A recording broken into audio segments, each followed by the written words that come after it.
मैं डॉक्टर सुशीलेखा, सहायक प्राध्यापक भूगोल, शासकीय विलासा कन्या स्नातकोत्तर महाविद्यालय बिलासपुर। आज हम पढ़ेंगे भारतीय कृषि की समस्याएं, प्रॉब्लम्स ऑफ इंडियन एग्रीकल्चर। ये एमए फोर्थ सेमेस्टर के एग्रीकल्चर ज्योग्राफी में यूनिट 5 से लिया गया है।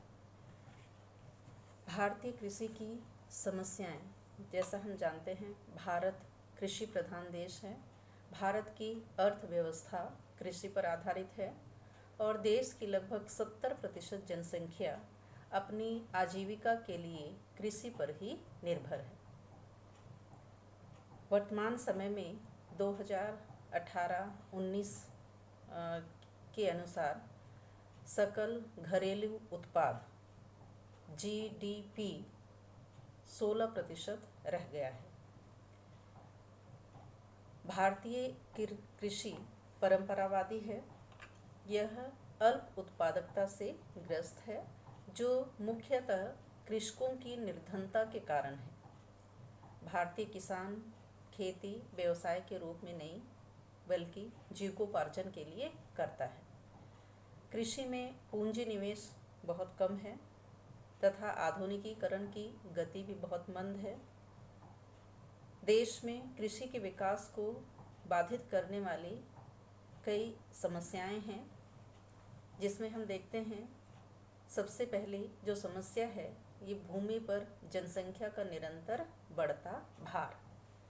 भारत में जनसंख्या तीव्र गति से बढ़ रही है। जैसा हम देखते हैं 2011 की जनगणना के अनुसार लगभग 121 करोड़ जनसंख्या भारत में है, परंतु वर्तमान समय में हम देखते हैं जनसंख्या बढ़ करके लगभग 133 करोड़ के आसपास हो गई है। जनसंख्या वृद्धि के कारण प्रति व्यक्ति उपलब्ध भूमि का जो औसत है, ये भी कम होता जा रहा है। जैसे हम देखते हैं 1951 के आसपास प्रति व्यक्ति जो भूमि है, ये 0.75 हेक्टेयर था, जबकि 1981 के आसपास देखें तो 0.18 हेक्टेयर था। और वर्तमान में हम देखते हैं तो प्रति व्यक्ति भूमि की जो उपलब्धता है 0.08 हेक्टेयर हो गई है, जबकि विश्व का यदि हम औसत देखते हैं तो 4.5 हेक्टेयर प्रति व्यक्ति है। और इसी तरह हम देखते हैं विश्व के जो अन्य देश हैं, जैसे ऑस्ट्रेलिया की बात करें तो वहाँ पर 3.39 हेक्टेयर प्रति व्यक्ति है। कनाडा में 2.12 हेक्टेयर प्रति व्यक्ति। इसी तरह से अमेरिका की बात करें, अमेरिका में 0.89 हेक्टेयर प्रति व्यक्ति भूमि है। तो इस तरह से भारत में चूँकि जनसंख्या में उत्तरोत्तर वृद्धि हो रही है, इसलिए यहाँ पर वर्तमान समय में प्रति व्यक्ति जो उपलब्ध भूमि है उसका औसत कम होता जा रहा है। आगे हम देखते हैं दूसरी जो समस्या है, यह है भूमि का असंतुलित वितरण। एक और जनसंख्या का भार भूमि पर बढ़ता जा रहा है, प्रति व्यक्ति खेती योग्य भूमि कम होती जा रही है। दूसरी ओर हम देखते हैं कृषि भूमि का जो वितरण है वो भी अत्यंत असंतुलित है। देश में 0.73% बड़े किसान हैं, जिसके पास 10 हेक्टेयर से भी अधिक भूमि है। और इस प्रकार के जो बड़े किसान हैं, कुल कृषि भूमि का 10.92% भाग है, जबकि देश में जो लघु और सीमांतक कृषक हैं उनके पास कुल 84.97% है, जो कुल क्षेत्रफल का मात्र 44.32% भाग है। तो इस तरह हम देखते हैं कि भूमि का जो असंतुलित वितरण है, इस असंतुलित वितरण की वजह से भी कुछ भागों में बड़े कृषक अधिक है, लेकिन जो भूमि है वो उनके पास अधिक है, बड़े कृषकों के पास, और छोटे कृषकों के पास भूमि की मात्रा कम है। अगला कारण है या अगली समस्या है कृषि की न्यून उत्पादकता, लो प्रोडक्टिविटी।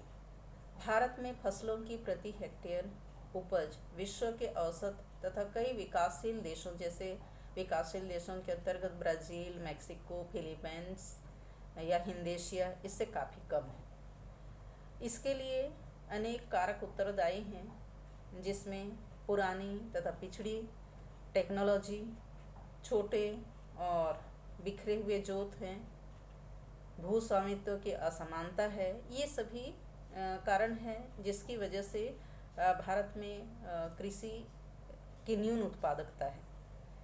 सरकार करोड़ों रुपये अनुदान में कृषकों पर खर्च करती है, फिर भी प्रति हेक्टेयर उपज कम ही रहती है। इसके लिए अनेक सामाजिक कारक उत्तरदायी हैं। जैसे हम देखते हैं अधिकांश जो कृषक है वो परंपरावादी है, अंधविश्वासी है, अशिक्षित एवं संकीर्ण मनोवृत्ति के होते हैं, नए प्रौद्योगिकी अपनाने में संकोच करते हैं। ये सभी रीज़न है जिसकी वजह से लो प्रोडक्टिविटी भारत में है। ये भी एक महत्वपूर्ण समस्या है। इसी तरह हम देखते हैं अगली जो समस्या है मानसून की निर्भरता। भारत में या भारतीय कृषक आज भी मानसून पर आधारित है और विकास की ओर उन्मुक्त होते हुए भी जो भारतीय कृषि है आज भी मानसून का जुआ है। देश में लगभग 80% से अधिक जो वर्षा है ये ग्रीष्मकालीन मानसून से प्राप्त होता है। मानसूनी वर्षा ही भारतीय कृषि का आधार है और मानसूनी वर्षा की विशेषता जैसे हम देखते हैं कि ये अनियमित है, अनिश्चित है और इसका प्रभाव देश के कुछ भागों पर देश के विभिन्न भागों पर इसका प्रभाव पड़ता है। जैसे कुछ भागों में सूखा तो कुछ भागों में बाढ़ के कारण कृषि नष्ट होता है और इसी तरह से कई सारी चीज़ें मानसून पर या वर्षा पर निर्भर है, जिसकी वजह से जैसे पूर्वी भागों में हम देखते हैं अधिकांशतः बाढ़ की स्थिति निर्मित होती है। भारत का जो पश्चिमी भाग है यहाँ पर हम देखते हैं सूखे की स्थिति रहती है। तो इस तरह से मानसून की निर्भरता भी एक भारतीय कृषि की समस्या मानी जाती है। अगला है सिंचाई के साधनों का सीमित विकास। भारतीय कृषि मुख्य रूप से मानसून पर निर्भर है क्योंकि आज भी कुल कृषि योग्य भूमि के लगभग 41% भाग पर सिंचाई होती है।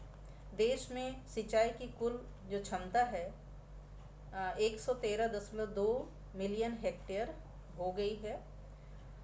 मानसून पर इतनी अधिक निर्भरता का प्रभाव ये हुआ कि देश के अधिकांश भाग की कृषि प्रकृति की दया पर निर्भर है।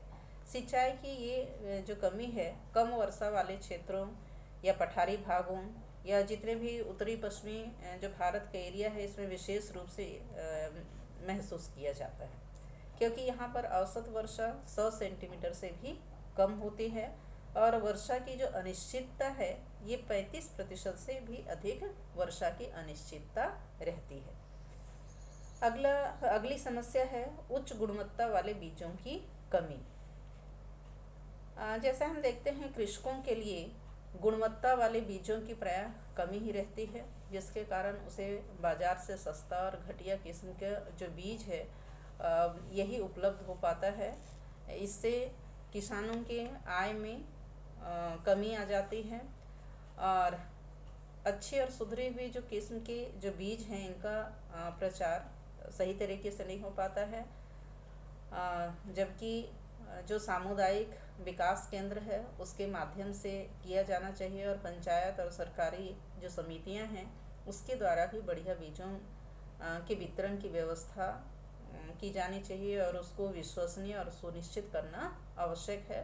तभी ये जो समस्याएं हैं ये समस्याओं से कृषि संबंधी समस्याओं से हम निजात पा सकते हैं।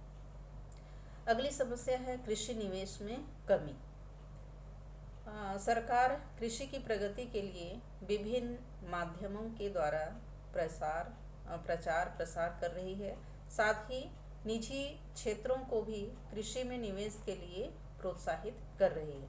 हरित क्रांति की शुरुआत में जैसे हम देखते हैं सिंचाई के लिए जो पंप सेट, नलकूप, ट्रैक्टर, इन सभी जो फार्म है ये फार्म संपत्तियों में निजी निवेश में कुछ सुधार हुआ था, किंतु बाद में ये धीरे धीरे घटता गया।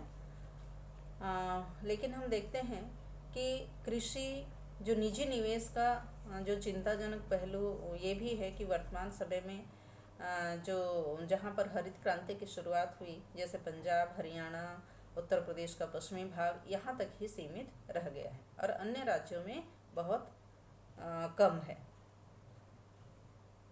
अगली समस्या है कृषि प्रौद्योगिकी में विविधता।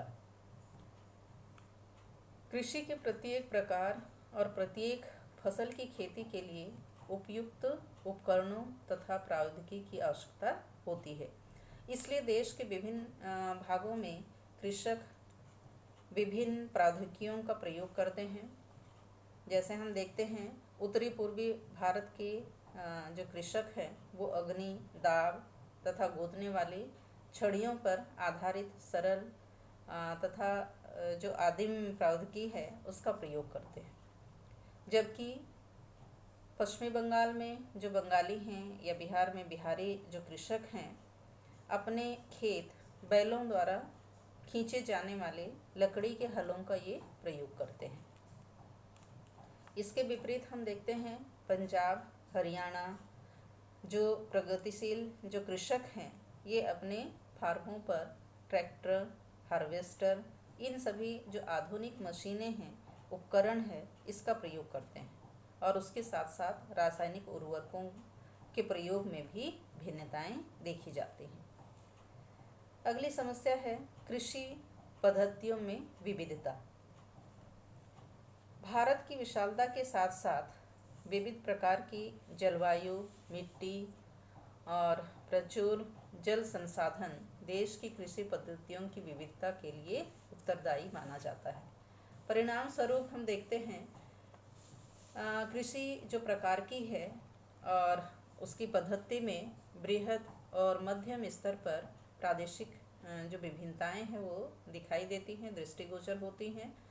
जैसे हम देखते हैं उत्तरी पूर्वी राज्यों में जो स्थानांतरित जो कृषि है ये स्थानांतरी कृषि प्रचलित है, जबकि ब्रह्मपुत्र की घाटी में हम देखते हैं बागाती कृषि की जाती है, जिसमें चाय की खेती होती है जो बागाती कृषि के रूप में किया जाता है। इसके विपरीत हम देखते हैं उत्तर प्रदेश का जो पूर्वी भाग है, बिहार है, पश्चिमी बंगाल, छत्तीसगढ़, जो यहाँ के जो कृषक हैं ये धान प्रधान निर्वाहक कृषि करते हैं, जबकि पंजाब, हरियाणा और पश्चिमी उत्तर प्रदेश में व्यापारिक अन्न उत्पादक कृषि प्रचलित है। इसी तरह हम देखते हैं जम्मू और कश्मीर के जो गुज्जर और बकरवाल,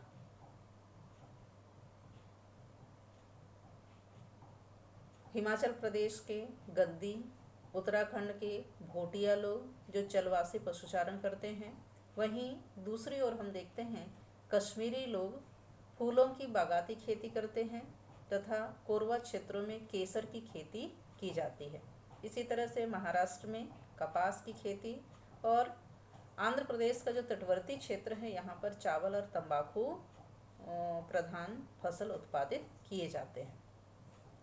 चूँकि हम देखते हैं प्रत्येक फसल आदर्श भौगोलिक दशाओं में ही उगते हैं और इसलिए प्रत्येक प्रदेश के कृषकों ने अपनी फसलों को उगाने के लिए अलग अलग जो टेक्नोलॉजी है उसको उन्होंने अपनाया है। तो इस तरह हम देखते हैं भारतीय कृषि की समस्याएं हैं और इस तरह से कृषि पद्धति में भी भारत के विभिन्न क्षेत्रों में विविधता पाई जाती है। अगली समस्या है फसल परवर्ती प्रौद्योगिकी की समस्या। फसल की कटाई के बाद खाद्यान्नों का जो भंडारण की जो सुविधाएं होती हैं, भारत में इसका काफ़ी अभाव है। हम अपने छत्तीसगढ़ में भी देखते हैं जैसे धान की कटाई होती है या गेहूं की कटाई होती है, जो सहकारी जो विपणन केंद्र है वहाँ पर हम देखते हैं वहाँ उसके रख रखाव के लिए भंडारण की जो सुविधाएं हैं उसका अभाव है। वर्षा ऋतु में पानी गिरने या असमय जब बारिश होती है उसमें भी फसल भीगने लगते हैं। और इस तरह हम देखते हैं संपूर्ण देश में इसकी असुविधा या इसकी सुविधाओं का अभाव देखा जाता है। लेकिन हम देखते हैं जो भारतीय खाद्य निगम है, सेंट्रल वेयर हाउसिंग कॉरपोरेशन है, इन्होंने संपूर्ण देश के महत्वपूर्ण केंद्रों में भंडारण की सुविधाएं विकसित की हैं। कई जगह जगह पर इस तरह के भंडारण की सुविधा की गई है, लेकिन ये पर्याप्त नहीं है। प्रायः हम देखते हैं जो कृषक है ये जूट के बोरों में खाद्यान्नों का भंडारण करते हैं और दीवारों के सहारे लगा करके रख देते हैं। इससे खाद्यान्नों में नमी पहुंच जाती है और खाद्यान्न नष्ट हो जाते हैं या खराब हो जाते हैं। इसके साथ साथ हम देखते हैं कि खाद्यान्न नष्ट जो होता है उसमें चूहे या जो रोडेंट जीव हैं ये भी क्षति पहुंचाते हैं, उसको खाते हैं। पर अनुमानतः हम देखते हैं भारत में जो खाद्य पदार्थ है, ये जो खाद्यान्न है, लगभग 10 से 12% खाद्यान्नों की हानि होती है। इसी तरह से कभी पानी में सड़ जाते हैं, कभी जीव जंतु नष्ट करते हैं। लगभग 10 से 12% खाद्यान्नों को हानि पहुंचती है। अगली समस्या है स्थानांतरित कृषि की समस्या। इस प्रकार की जो कृषि है, भारत के उत्तर पूर्वी राज्यों में सबसे ज़्यादा इस तरह की कृषि होती है। जैसे उड़ीसा है, आंध्र प्रदेश, मध्य प्रदेश, छत्तीसगढ़ के कई क्षेत्रों में शताब्दियों से इस तरह के कृषि हो रही है, जहाँ पर जो आदिम जातियाँ निवास करती हैं, जो स्थानांतरित कृषि करते हैं, जिसको हम झूम या झूमिंग खेती के नाम से जानते हैं। और इसी पद्धति के द्वारा ये जो आदिम जातियां हैं ये आजीविका प्राप्त करती हैं। इस पद्धति में हम जानते हैं कि वनों को काट करके, साफ करके उसको जलाया जाता है और उस पर छिड़क कर या गाड़ करके बीजों को बोया जाता है, जिसको 2 से 3 वर्ष तक वहाँ पर फसलें उगाई जाती हैं और उसके बाद उसको छोड़ करके दूसरी जगह चले जाते हैं। और इस तरह से विभिन्न क्षेत्रों में ये वनों को काट करके, साफ करके इसी तरह से खेती की जाती है, जिसको झूमिंग खेती कहते हैं। और इस प्रकार की खेती करने से मिट्टी का अपरदन होता है, वनों का विनाश होता है, जैव विविधता का भी विनाश होता है। तो इस तरह हम देखते हैं स्थानांतरित कृषि की जो समस्या है, भारत के पूर्वोत्तर क्षेत्र में सबसे ज़्यादा ये समस्या देखी जाती है। अगली समस्या है भूमि अवनयन की समस्या। जैसे हम डिग्रेडेशन की बात करते हैं, वर्तमान समय में निरंतर बढ़ती हुई जो जनसंख्या है, इसके कारण भूमि पर दबाव भी बढ़ रहा है, जो भारतीय कृषकों को कृषि में जो सघनीकरण करने के लिए ये विवश कर रहा है। और जैसे हम देखते हैं नई जो कृषि नीति है उसमें एक ओर खाद्यान्न उत्पादन में वृद्धि की है, वहीं दूसरी ओर हम देखते हैं जो पर्यावरणीय अवनयन है उसका भी एक कारण बन गया है। तो जैसे हम देखते हैं कृषि की जो नई नीति है उसको अपनाने से एक ओर सिंचाई, उर्वरकों और पौध संरक्षण, इन सभी के लिए रासायनिक खादों की भारी मात्रा में हम प्रयोग करते हैं। लेकिन दूसरी ओर हम देखते हैं इसके प्रयोग से मिट्टियों की जो रासायनिक संरचना है उसमें परिवर्तन हो रहा है और उसके साथ साथ मिट्टी की उर्वरता नष्ट हो रही है। जैसे उदाहरण के तौर पर हम देख सकते हैं सतलज गंगा के मैदानी भागों में वहाँ की जो मिट्टियाँ हैं उन मिट्टियों में लवणीयता और क्षारीयता उसका विस्तार हो रहा है।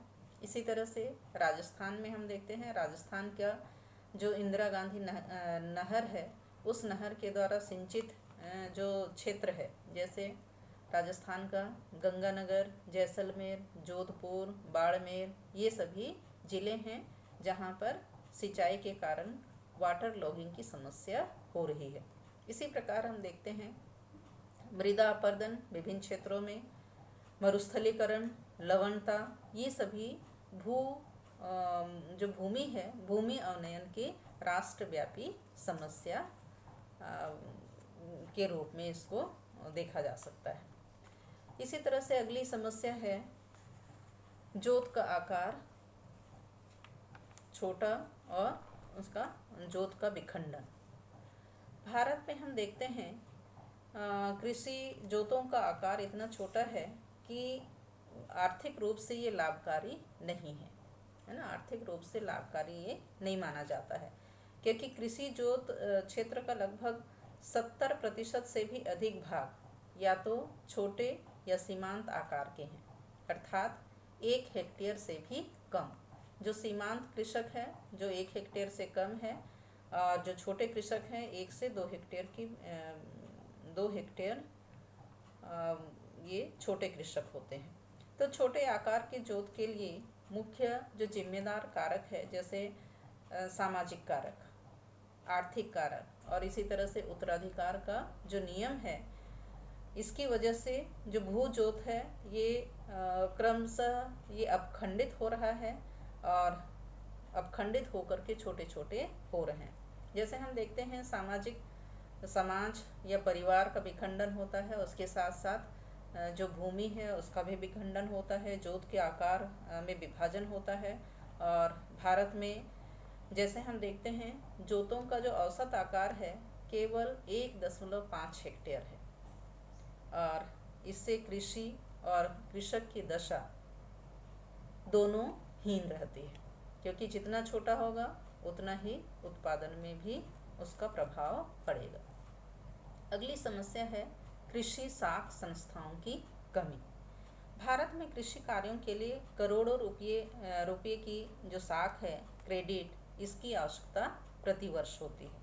कुछ दशक पहले तक इसकी पूर्ति जैसे महाजन, साहूकार, विदेशी जो बैंकर हैं उसके द्वारा की जाती थी, किंतु वर्तमान समय में जो नियोजित अर्थव्यवस्था है उस अर्थव्यवस्था के अंतर्गत कृषि एक प्राथमिकता प्राप्त क्षेत्र है, अर्थात ये प्रायोरिटी सेक्टर घोषित किया जा चुका है। अब देश की जो बैंकिंग व्यवस्था है ये अपने कुल ऋणों का एक निश्चित प्रतिशत इस क्षेत्र के लिए देने को बाध्य है, अर्थात कृषि के लिए देने को बाध्य है। इस समय कृषि के लिए दिए जाने वाले ऋण में 15.06% बैंकों के द्वारा दिया जा रहा है, लेकिन पहले हम देखते हैं ये साहूकार के द्वारा लिया जाता था या अन्य माध्यम से, प्राइवेट माध्यम से लिया जाता था। अगली समस्या है कृषकों की निर्धनता। जैसे निर्धनता की बात हम करते हैं कि ग्रामीण भारत में ये काफ़ी गहराई तक व्याप्त है। निर्धनता से संबंधित अनेक अध्ययन राष्ट्रीय स्तर पर किए गए हैं। जैसे हम देखते हैं राष्ट्रीय सैंपल जो सर्वेक्षण संगठन है उसके 61 चक्र के अनुसार देश की लगभग 28.3% ग्रामीण जनसंख्या निर्धनता से ग्रस्त थी। ग्रामीण निर्धनता लोगों में मुख्य रूप से जो भूमिहीन है, श्रमिक, कृषि श्रमिक, सीमांत कृषक, छोटे कृषक, शिलाकार, दस्तकार, ये सभी इसके अंतर्गत, निर्धनता के अंतर्गत सम्मिलित हैं। निर्धनता के कारण जो भारतीय कृषक है प्रायः हम देखते हैं जो स्थानीय महाजन है उनसे वो ऊंची ब्याज दर पर ऋण लेते हैं। जब ब्याज की राशि जो मूल धनराशि है, ब्याज की राशि मूल धनराशि से यदि अधिक हो जाती है तब कृषक अपनी जो कृषित भूमि है उसको बेचने को विवश हो जाता है। ऐसा कहा जाता है भारतीय कृषक ऋण में जन्म लेता है, जीवन यापन करता है तथा ऋणग्रस्त होकर मरता है, अर्थात ये कृषि के लिए ऋण लेता है और उसी भूमि को वो बेच देता है और इस प्रकार वो निर्धन हो जाता है। अगली समस्या है कृषि शोध, शिक्षा एवं प्रशिक्षण की कमी। भारत में कृषि शोध अभी शिशु अवस्था में है। खेत तथा शोध प्रयोगशाला में अभी सामंजस्य न होने के कारण जो नई शोध है उसके लाभ कृषकों को नहीं पहुंच रहे हैं। और जैसा हम देखते हैं कृषि उत्पादन को बढ़ाने के लिए कृषकों को शिक्षित और प्रशिक्षित करने की ओर समुचित ध्यान नहीं दिया जा रहा है। इसके साथ साथ हम देखते हैं कृषि संबंधी जो नवाचार है, इनोवेशन है, उसको कृषकों तक पहुंचाने के लिए अथक प्रयासों की आवश्यकता है। तो जिस तरह से हम देखते हैं कि अभी भी जो नगरीय क्षेत्र है, नगरीय क्षेत्र या जहाँ पर जो एरिया जहाँ पे कुछ शिक्षित वर्ग हैं, तो वहाँ पर जो कृषि का कार्य है वो उन्नत कृषि की जा रही है। लेकिन अब अभी भी भारत के कई ऐसे क्षेत्र हैं, ग्रामीण क्षेत्र हैं, जहाँ पर शिक्षा का अभाव है, साक्षरता की कमी है, जिसकी वजह से लोग उन्नत कृषि नहीं कर पा रहे हैं। आगे हम देखते हैं इसके अतिरिक्त और भी कई अन्य समस्याएं हैं जो भारत में व्याप्त है। जैसा कि हम देखते हैं भारतीय कृषि के समक्ष कई ऐसी समस्याएं फैली हुई हैं जिसके कारण न केवल कृषि क्षेत्र का उत्पादन स्तर कम है, बल्कि ग्रामीण विकास भी काफ़ी निम्न है। जैसे हम देखते हैं कृषि क्षेत्र में बिजली, इसी तरह हम देखते हैं परिवहन, संचार की कमी, अवैज्ञानिक कृषि पद्धति, कृषि कार्य के लिए लाभकारी मूल्यों का नहीं मिलना, असाक्षरता, परंपरागत सोच, स्वास्थ्य सेवाओं की कमी, और इसके साथ साथ हम देखते हैं कि ग्रामीण क्षेत्रों में मवेशियों के अस्पतालों की भी कमी है, क्योंकि भारत में हम देखते हैं कृषि के साथ साथ पशुपालन का भी काम किया जाता है और पशुओं से कृषि की जाती है। हल बैल के माध्यम से कृषि का कार्य किया जाता है।